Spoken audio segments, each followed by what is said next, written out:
2019 முதல் அனைத்து தேர்தல்களிலும் திமுக பெற்ற வெற்றி எதிரிகளுக்கு பயத்தை ஏற்படுத்தியிருக்கிறது. 7வது முறையாக திமுக ஆட்சி அமைக்கும் என முதலமைச்சர் மு.க.ஸ்டாலின் உறுதி.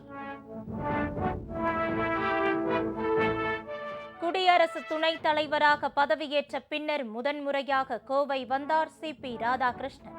விமான நிலையத்தில் பிஜேபி சார்பில் சிறப்பான வரவேற்பு. வங்கக்கடல் புயல் தீவிர புயலாக மாறியது. காக்கிநாடா அருகே இன்றிரவு கரையை கடக்கும் என்பதால் ஆந்திரா, ஒடிசா மாநிலங்களில் உச்சக்கட்ட உஷார் நிலை.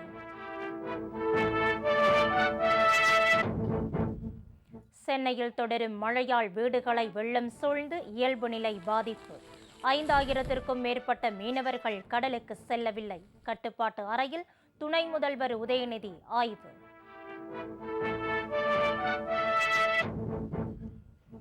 வெள்ளப்பெருக்கால் குற்றாலம் மற்றும் திருப்பரப்பு அருவியில் பொதுமக்கள் குளிக்க தடை.